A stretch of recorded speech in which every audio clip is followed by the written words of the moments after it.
Бүгінгі тақырыбымыз энеолит 6-шы мыс тас дәуірі немесе энеолит деп аталады. Біздің заманымыздан бұрынғы 3000-1800 жылдар аралығын қамтиды. Бұдан 5000 жыл бұрын, яғни біздің заманымыздан бұрынғы 3000 жылдары адамдар мыстан құрал жасауды игерді. Адамдар мысты кездейсоқ игеруі де мүмкін еді. Яғни мыс таспен бірге отқа түсіп, отқа балқып, басқаша пішінге өзгеретінін байқаған.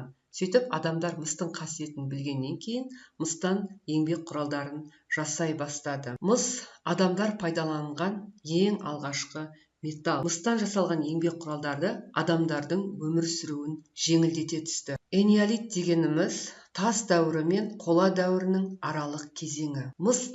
Тас пен мыстан жасалған еңбек құралдары қатар қолданылған кезең. Яғни мыстан жасалған еңбек құралдар тастан жасалған еңбек құралдарды толығымен ығыстырып шығара алған жоқ. Неге? Мыстың артықшылықтарымен қатар кемшіліктері де бар болды. Мысалы, мыстың артықшылықтары ол сынбайды. Яғни еңбек құралы майысып қалса, оны қайтадан қалпына келтіруге болады. Майысқа кемшілігі де сол болатын. Яғни кейбір құралдар жасауға келмеді. Мысалға, адамдар бұл кезде балта сияқты құралдарды тастан жасайтын. Яғни тас пен мыстан еңбек құралдары қатар қолданылған кезеңді энеолит деп атаймыз, немесе мыс тас дәуірі деп атаймыз. Қазақстан аумағындағы ең алғашқы мыс игеру бұл орталық Қазақстан мен шығыс Қазақстан өңірлерінде қалыптасты. Яғни археологиялық зерттеулерге қарасақ, әсіресе орталық Қазақстан аумағы металлургияның ең ірі орталықтары болғандығын байқаймыз.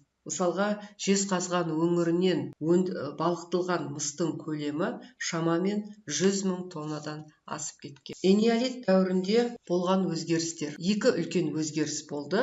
Оның бірі қоғамдық еңбек бөлінісі пайда. Яғни шаруашылық екіге бөлінді. Егін шаруашылығы және мал шаруашылығы болып бөлінген екен. Яғни бұған дейін адамдар егіншілікпен де, мал шаруашылығымен де қатар айналысса, енді энеолит дәуірінде Қазақстанның табиғатының ерекшелігіне орай мал шаруашылық ретінде бөлініп шыққан екен. Бұл жерде мысалға егіншілікпен айналысқан тайпалар, бірақ егіншілікпен айналысқан тайпалар, олар егіншіліктің өнімділігі аз болғандықтан, олар мал өсірумен де және аң аулаумен де айналысқан екен. Ал мал шаруашылығы болса, ол жеке шаруашылық болып бөлініп шыққан. Яғни мал өнімдері адамдарды толығымен қамтамасыз еткен, өнімді көп берген. Сондықтан мал шаруашылығымен айналысқан тайпалар егіншілікпен айналысқан жоқ. Тек қана мал шаруашылығымен айналысқан. Және энеолит дәуірінде болған екінші ірі өзгерістің бірі, ол аталық ру үстемдігі орнай бастады. Бұған дейінгі дәуірлерде қоғамда әйел адамдардың рөлі жоғары болады. Ал енді энеолит дәуірінде металл өндіруге байланысты, мал шаруашылығының дамуына байланысты қоғамдағы еркектердің рөлі жоғарылай бастайды. Өйткені осы жұмыстарды атқаратын, негізгі ауыр жұмыстарды атқаратын ер адамдар болған. Сондықтан соған орай олардың да қоғамдағы рөлі жоғарылай бастайды. Және олар руда үстемдігін орната бастайды. Яғни отбасында негізі үстемдік, аталық рулық үстемдік орнай бастайды.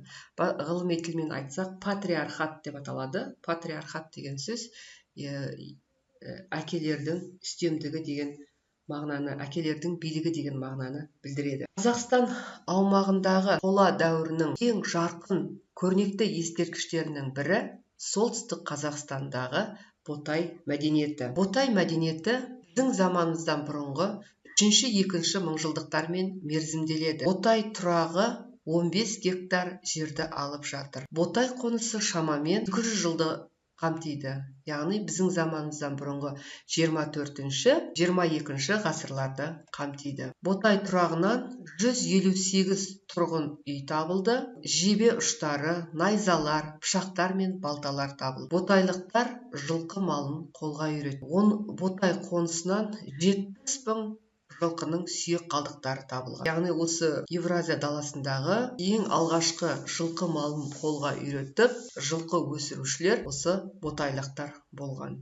Картаға көңіл аударсақ, жаңағы біз айтып кеткен, сипаттап кеткен ботай мәдениеті бұл солтүстік Қазақстанда орналасқан. Ал келесі бір энеолиттің екінші бір ескерткіші Қазақстанда табылған бір Маңғыстау жеріндегі Шебір ескерткіші. Шебір елді мекені маңына тас пен қыштан жасалған еңбек құралдары табылды. Ыдыстар саз балшықтан жасалған, түбі жұмыртқа тәрізді болып келеді. Ыдыстарды әшекейлеу үшін тарақ тісі сияқты өрнек пайдаланылған. Шебір тұрағының тұрғындары ұлу қабықтарын моншақ етіп таққан.